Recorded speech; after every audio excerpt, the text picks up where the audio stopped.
Well, good afternoon, ladies and gentlemen. I'm Jerry Cooey. I'm Deborah Nelson. And once again, you found us at the beautiful Mediacom Channel 27. We'll be here every Saturday, 4:30 to 5. And Deborah, we actually, and we forgot to mention it, but we actually passed a milestone recently. Yes, we did. We have now been on the air for 1 year. We are starting on our second year, and certainly, I don't know about you, but I'm having more fun than a man should be allowed to have. Absolutely. If we were having any more fun than we are now, we might fall into the most dangerous category as our friend Alan, because it just about have to be illegal if we were having any more fun. You don't want to get into where people think you're dangerous and they fear you. Absolutely. That's not what we're going for. Ladies and gentlemen, obviously the last show was very important. That we kind of had to change of order there of what we really wanted to do. But today we want to back up a little bit on, get a little in-depth on Commissioner Gordon Gooden, just to give you an idea of the circumstances there. He's a county commissioner for Santa Rosa County. It kind of became public knowledge. We found a website, Clark's K, as we had reported to y'all earlier. All elected officials are required to fill out a yearly financial disclosure form, which outlines all of their assets and everything that's required by law.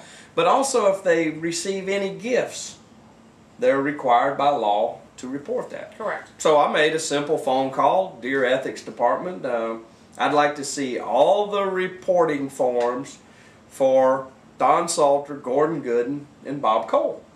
And I got it back. And I noticed in that there was not any gift forms. And I even verified back with them again, are you sure there's no gift forms? And they said, well, no, there's no gift forms. And, we have a little web page that we keep track of things on, santarosaspeaks.com. So we made a little notation on that web page. And boy, did it just started a flurry of events that occurred after that. Commissioner Gooden then went on the record and said that he had made a mistake. He should have filed a gift report, and that he was going to correct that, and he was going to file a report. Right, and he said he was going to self-report. And look, ladies and gentlemen, one thing that I want to say before we show you the video is not only did he tell you at a county commission meeting, he told every major newspaper in the area, he told the major TV station, he told you all, the taxpayers, that he made a mistake and he was going to self-report. So, with that said, enjoy the videotape and we'll have some comments after that. In May of 2005, I took a trip to Guanaja, Honduras, which is one of the Honduran Bay Islands. Bill and Martha Poland, who are friends of mine for over 25 years, invited my wife Jean and I, and another couple who are also close personal friends, to visit Guanaja and to see the area where they were building an island home. I was also invited so I could see the plight of the residents of Guanaja related to the devastation they received from Hurricane Mitch in 1998. 4 years later, after talking to hundreds of people about our trip to Guanaja, the picture's been on the website for a number of years, it's come to my attention that I should have filed a gift report with the Florida Ethics Commission. It doesn't matter that Bill and Martha have been my personal friends for at least 25 years. It doesn't matter that Bill and Martha were committed to making the trip at that time to deliver building materials and supplies, and whether I went or not. And it doesn't matter that there was extra space available on the plane that might have gone unused during this trip. In other words, it doesn't matter that this trip wasn't planned around me or my schedule. But it does matter that the trip and the lodging on their island had value. And it does matter that the value of the transportation and lodging had a value greater than $100. And it does matter that I did not file a gift report or a Form 9 with the Florida Ethics Commission in the quarter after I returned from Honduras. I should have known better, and I'm sorry.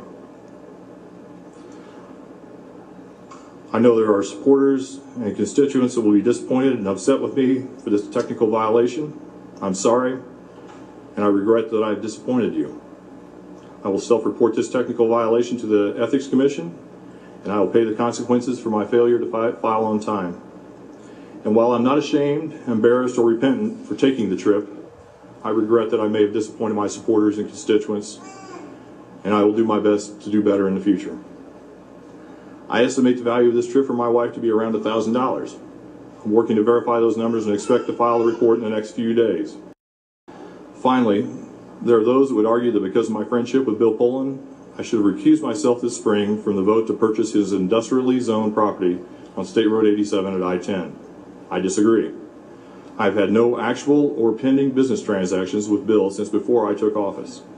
There is and was no personal gain, and there is and was no conflict of interest. Simply put, there is and was nothing improper about this vote. Well, Deborah, you know, a couple things come to mind right off. Didn't make mention of it till it was pointed out to him. He's been an elected official since 2000. Certainly, every time an elected official is elected to office, they go through sunshine classes, reporting procedures, the whole 9 yards. There's really no excuse for that not to be reported. Really shocked me that he didn't consider that to be an important thing for him to report. Well, he noted that he was friends for them for a long time, and he wasn't thinking in those terms. He was thinking of going to his, visit his friend. And on the one hand, I mean, to some extent, I think that's reasonable. I mean, you're allowed to visit your friend. I mean, even if your friend owns a private island, you're allowed to go visit your friend, and maybe not have people descend on you and demand all this official stuff. But on the other hand, that is the same friend that Santa Rosa County citizens just paid $3.2 million Right. to, in part, due to Commissioner Gooden's vote. Right, absolutely. For a piece of property in East Milton. So it's it's something that, I mean, it's at some point when those lines cross, there's a reason that those forms are in there, and, Well, and those ethics requirements are in there. Look, it is so vitally important to our citizens. Okay, and I guess, put it on my tombstone. Accountability and transparency. How hard is it to understand? If you have nothing to hide, that there should be no reason. I mean, okay, ladies and gentlemen, I've known this guy, but I'm still going to vote for this piece of property. Okay, he's acknowledged to us. He has told us. He still wants to cast his vote. That's between him and the taxpayers. But at least he's acknowledged that up front. Right. That is the problem that I have. You know full well it goes back to when I asked the question in 06 and when I asked the question in 08, is Mr. Bill Pullum a member of Team Santa Rosa? Yes. And it just sets off a firestorm where I'm called names and attacked 9 ways to Sunday. What's the problem here? Why should anybody be upset that Bill Pullum is a member of Team Santa Rosa? What's the problem here? And it's that kind of stuff that the people, not just in Santa Rosa County, in 67 counties in the state of Florida and 50 states in the United States of America, they're sick to death of politicians operating one way, doing whatever they want to, do whatever they want, and go on expensive trips and go down to Merritt Island and have fun down there in a so-called conferences and go to Orlando, and while you're there at a conference, go ahead and hit Disney World. People are sick and tired of that, they're just not going to tolerate it. They are sick and tired of it. And I will say, I think it's quite possible that he forgot that he did overlook that. I think that's quite possible.